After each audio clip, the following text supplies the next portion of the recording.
This is Popular Front, a podcast focused on the niche details of modern warfare and underreported conflict with me, Jake Hanrahan. Today we're speaking to journalist Dylan Baddour. He's going to be speaking to us about the brutal clashes that took place recently in Colombia. People went out onto the streets to protest a new tax reform situation, and in turn they were shot at and killed, often by the police and what looked to be possible auxiliaries. Dylan's going to explain it all to us. He lives and works in Colombia. If you like what we're doing, please support us at patreon.com/popularfront. So basically we've seen in the last week or so, there have been all these clashes in Colombia. It looks like at one point there was even like what people are calling basically police death squads, like kind of driving around, and I think in some instances even using live rounds on unarmed protesters. I want to go into all of that, but first of all, maybe let's go back a bit and just kind of talk about why these new protests started, this recent round of tax reform bill protests. What's that all about? So to give you some context, let's back up to 2019, because the organizers of this protest movement, they call it the national strike. The first national strike was in 2019, and it was a big turnout that had, scuffles with police and some violence and injuries. That obviously got interrupted in 2020 by the pandemic.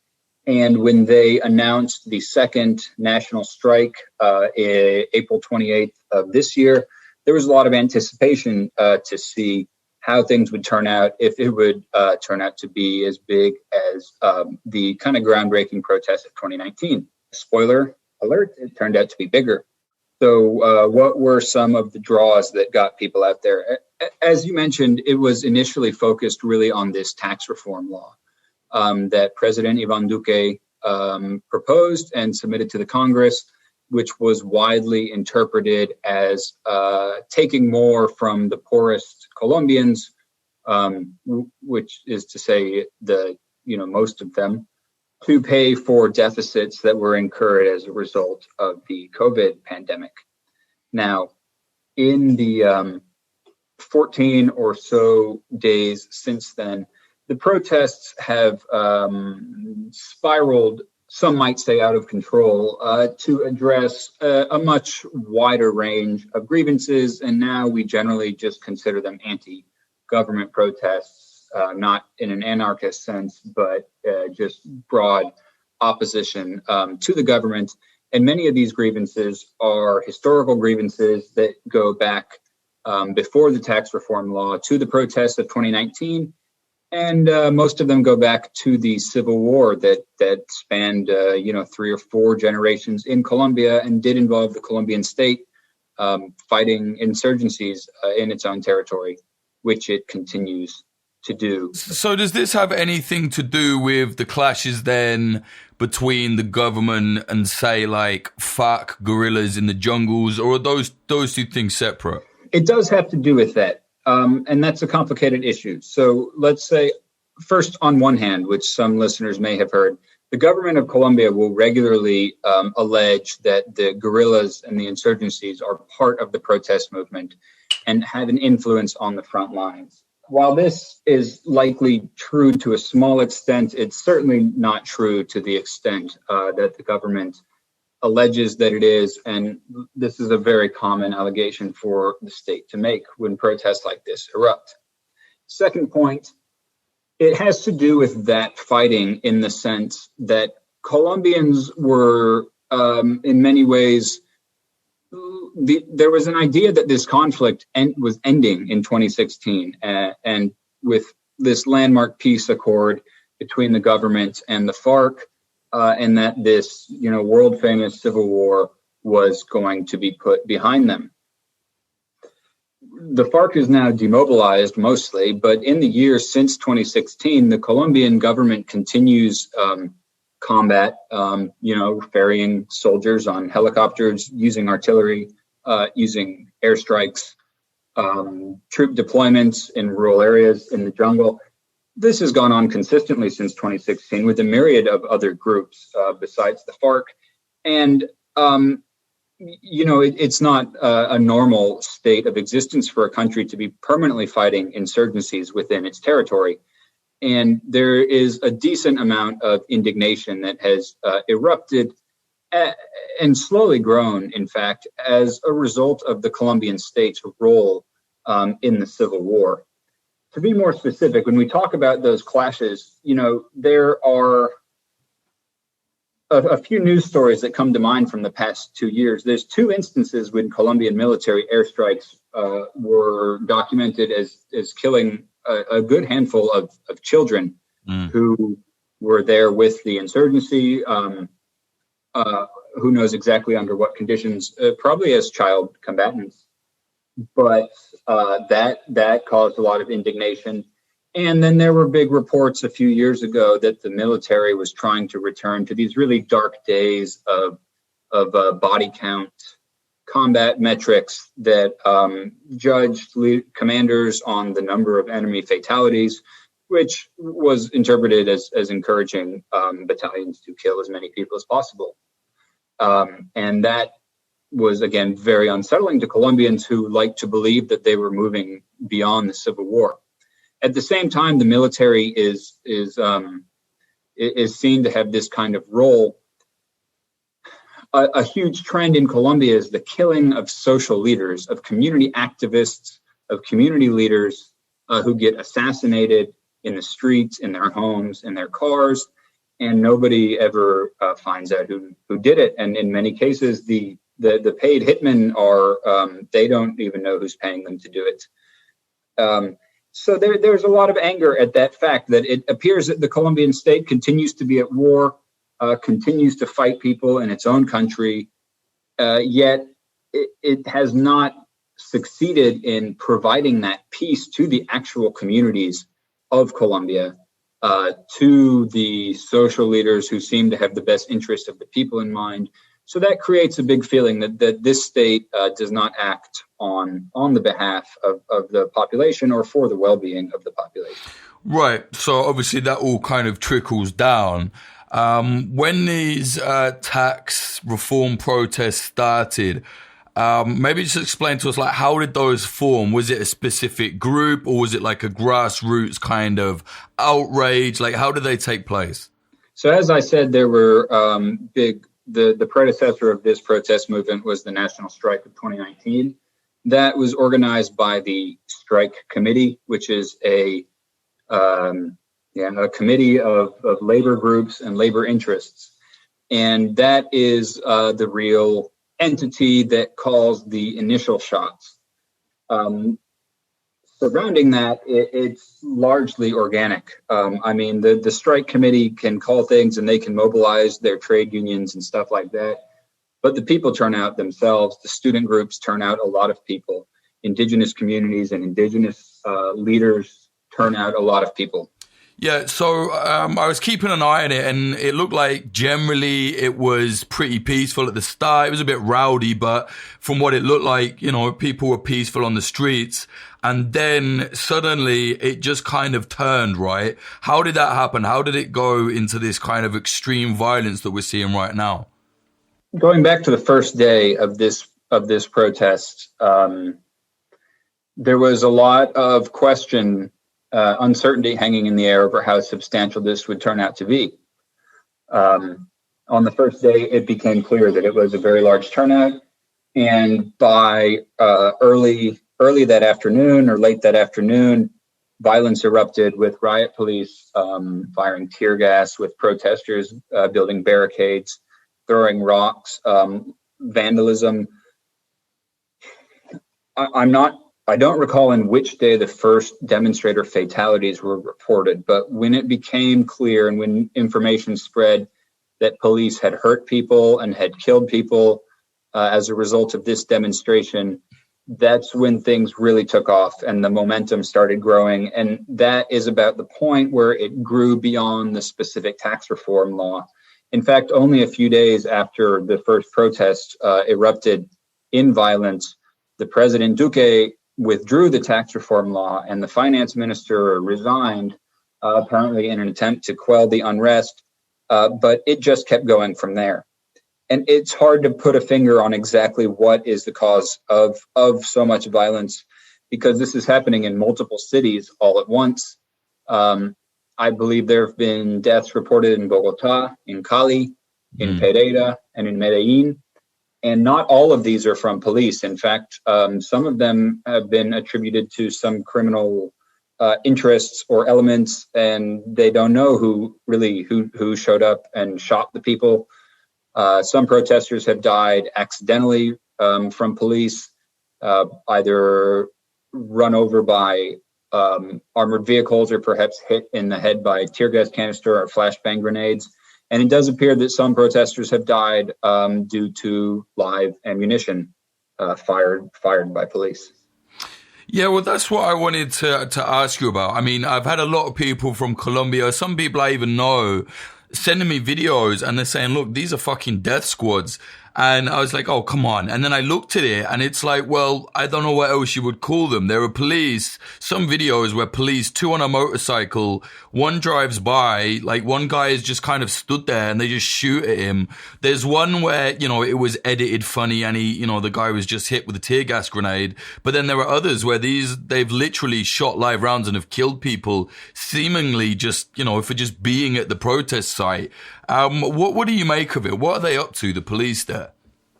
So I will give you a bit of context on this before I address those certain points, because there's a lot of uncertainty on those certain points, and I haven't witnessed them. But the Colombian government, as being a player in the civil war, has a long and dark history of killing its people.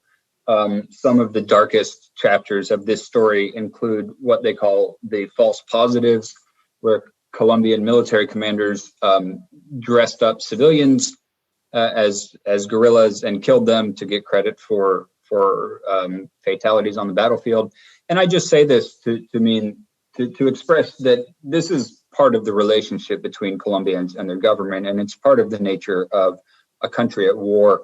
So when these kinds of things happen and are reported, there is not exactly the period of calm and investigation and inspection that would happen in a nation where people would want to figure out what this is. There's more of a feeling of, oh boy, they're at it again. Let's get out and fight them.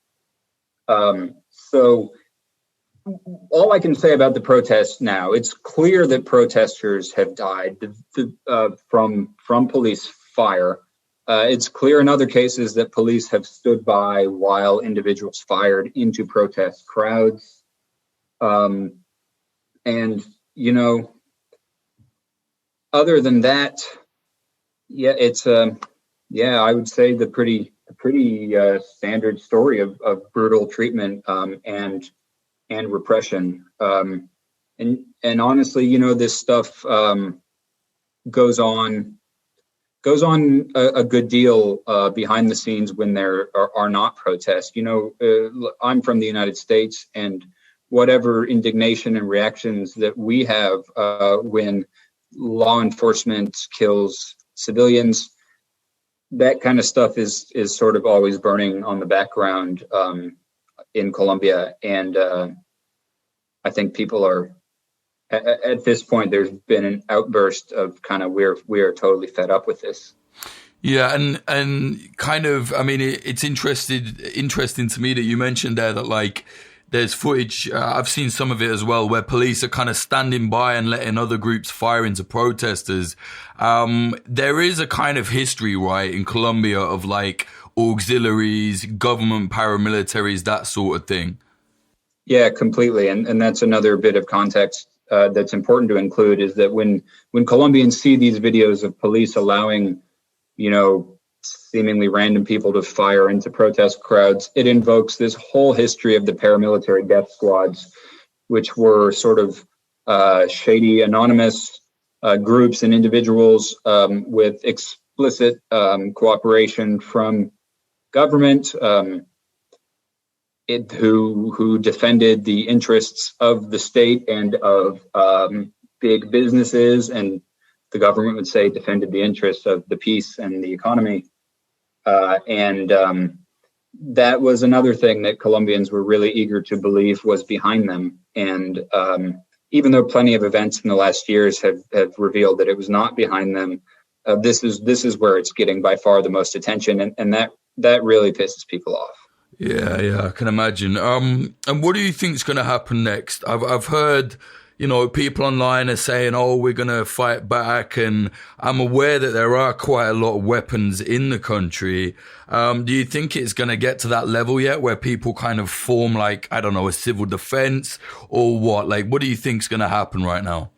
I don't know what's going to happen, and I think people have stopped guessing, and everyone is kind of holding their breath a little while, because the possibility of civil conflict developing in Colombia is not remote in any sense, nor is it hard to imagine. The country is already, rife with armed groups who benefit from the export of drugs to the United States and Europe.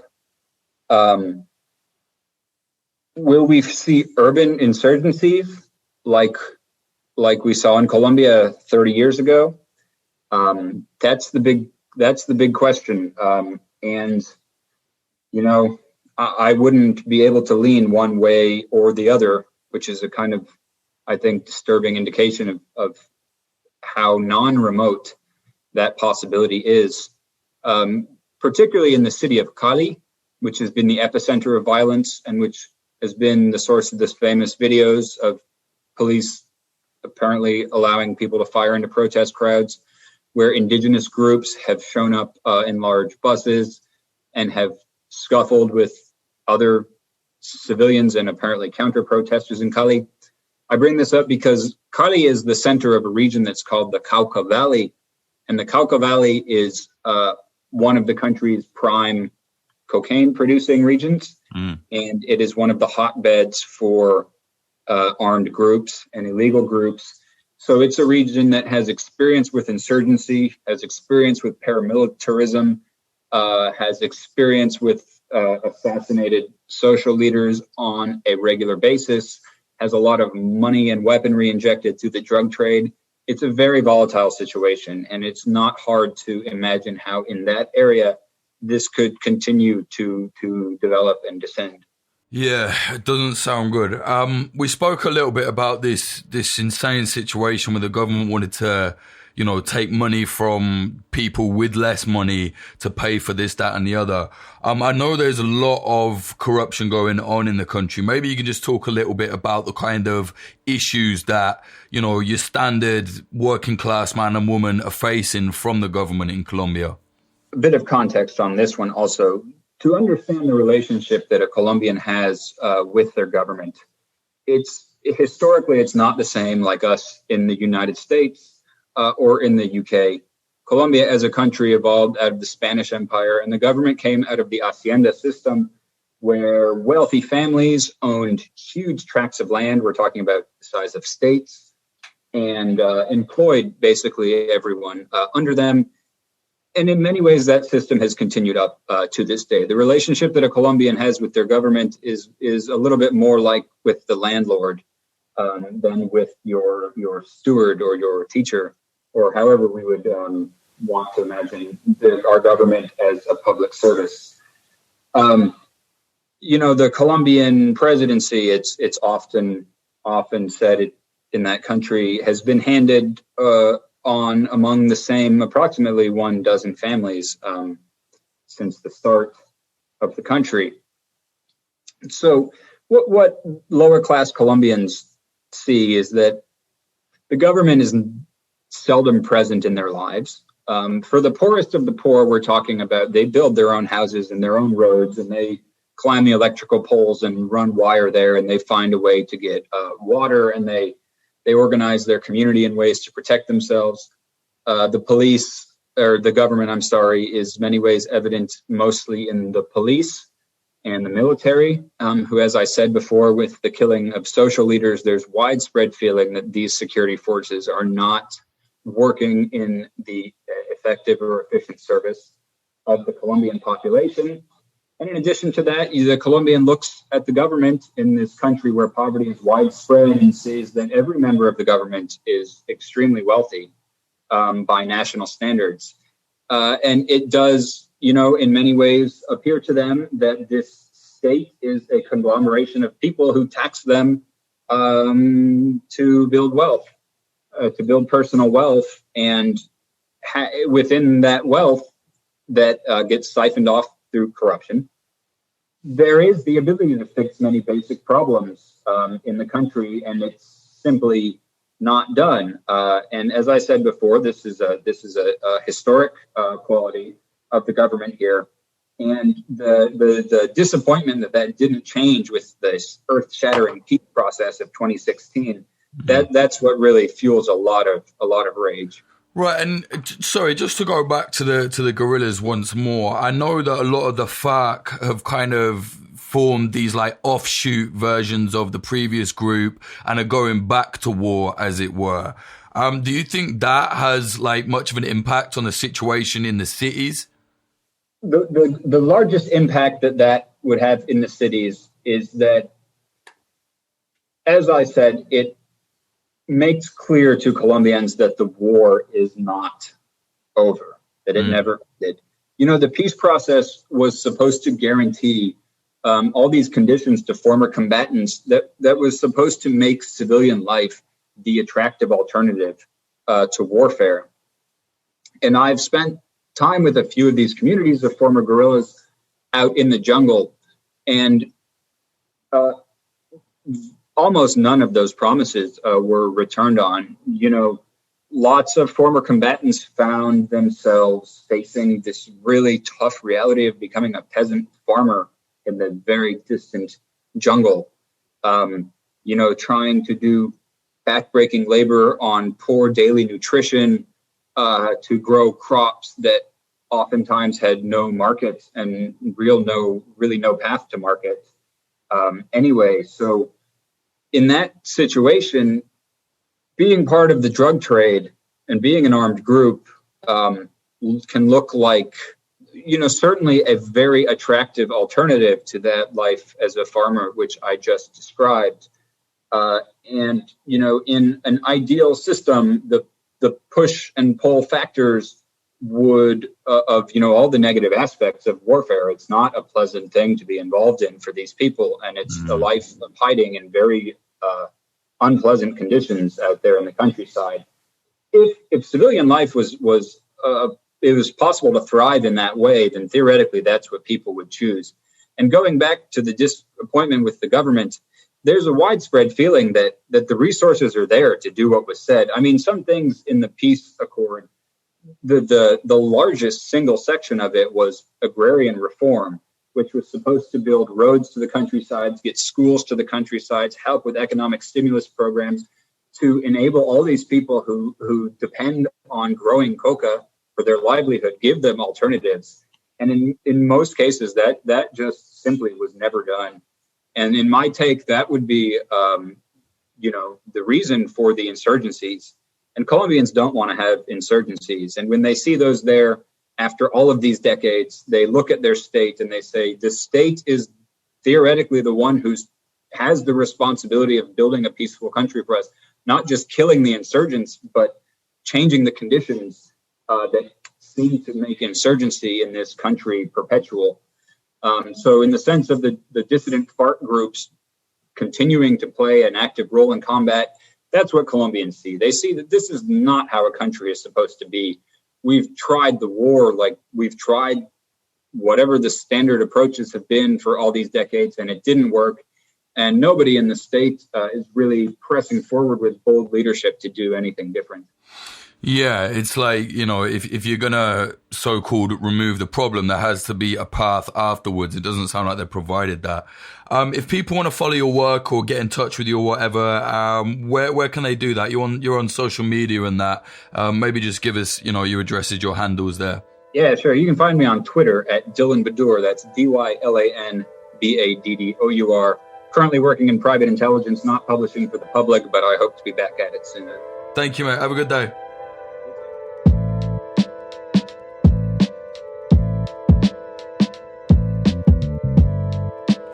That was journalist Dylan Baddour speaking about the brutal situation in Colombia, where the police and possibly even paramilitaries have been moving in and shooting and killing unarmed protesters who are basically just trying to say to the government, why the fuck are you taxing the poorest people when they already have a lot of the money themselves? It's a bad situation, as Dylan explained. If you like what we're doing here at Popular Front, please do consider supporting us on the Patreon for bonus content. We are grassroots, 100% independent. That is the only way we really keep going, the Patreon. Go to patreon.com/popularfront. You'll see a lot there, bonus episodes, narrated articles, access to the community Discord, merchandise, discount codes, a whole series on there called Too Cool for J School, an educational thing. There's so much there. Patreon.com/popularfront. Or you can buy our merchandise. Just go to popularfront.shop. We have t-shirts there, hoodies, bags, all sorts. It's not some Teespring bullshit either. It's all proper, decent designs, well-made stuff. Go and check it out, popularfront.shop. If you want, you can buy my book, which is currently out now. If you've bought it already, thank you very much. It's doing way better than I expected. Really do appreciate people buying that and reading it and dropping the reviews. You can buy my book. Just search Jake Hanrahan Gargoyle in Amazon, or just go to gargoylebook.com. You'll see links. This episode was sponsored by Oracle Coffee Shop in Portland, Oregon, USA. They're an independent coffee business selling only fair trade products. See them at 3875 Southwest Bond Avenue 97239. The episode was also sponsored by Grindcore House, a pair of independent coffee shops in Philadelphia, USA, one in South, one in West. You can find them on social media at Grindcore House. The episode is also sponsored by Propagandopolis, an outlet selling and writing about historical conflict propaganda from all around the world. Buy prints at propagandopolis.com. Use promo code POPULARFRONT10 for 10% off. If you want to follow us, look for us on social media. Instagram, it's at popular.front, youtube.com/popularfront. We're almost at 100,000 subscribers on the YouTube, so thanks very much to everybody. It's been taking, it took a while to get traction there for our documentaries and what have you, but now it's starting to move, despite all the fuckery and censorship and everything that YouTube does to us. But yeah, youtube.com/popularfront, Twitter at popularfrontco. Go to the website, www.popularfront.co. If you want to follow me, it's at Jake_Hanrahan, HANRAHAN. Music in this episode, the intro was by Home and the outro was by Sam Black. Check out his music at samblackpf.com. So samblackpopularfront.com. The sound mixing was done by Thomas Griffin at Splicing Block. Definitely check them out. Just search for Splicing Block Podcast. Thank you very much to the higher tier Patreons. Without you, this would not be possible. They are Lupita Valens, Bradley Davies, Laura RX, A. Nicole, Manny, Travis Lieberman, Cherry, Ben Marshall, Dallas Dunn, LD50 Seattle, MJ, K Glitter Vulcan, Meredith Waters, Bethany Swoveland, C. O'Donnell, Adam H, Larson 8669, Karante, Bjorn Kirsten, Diamond Steen, Jacob, Michael O'Connor, Zach Packard, Todd Cravens, Alexander, Nicholas Butter, Ron Swanson, Jav, Ian Froese, James Cully, Michael Akakan, Ethan Fitzmadrid, Ed Coulthard, Johnny LaFleur, Clayton Taylor, Mike Barone, Ben, Liam Williams, Chris Cusimano, Degenerate Zero Alpha, Jojo Arani, DR, Trey Nance, Amy R, Rubicon, Frank Austin, Amelia Me, Nawaiz, Christina Rivetti, Freya Northman, Ali Hunter, Moody Al Rashid, Bill Wilson, Andrew Hurley, Vida Provost, Brian McLaughlin, Tom Lochrin, Young Wasabi, Tony Bin, Adam Bergsnyder, JL, Sebastian from the Discord, Stephen Davila, Anthony Kabarak, Dan Dunham, Fletcher Tate, Chad Walker, Diana Gorvanek, Lawrence Abrahams, Peter McCormick, Emily Molly, Axel Iverson, Christopher Martin, Ryan Sandercock, and Maurice Zumbel. Thank you all very much for keeping this floating, to be honest. Thanks so much. I know you're probably going to think, when's he going to cover Israel and Palestine? Don't worry, I am very soon, but I could see all this happening. I knew this wasn't just going to be a flash in the pan, so I've just waited, sitting down, working out the best way to do it, because it's obviously a very contentious topic. But yeah, next week, Israel, Palestine. Thanks for listening.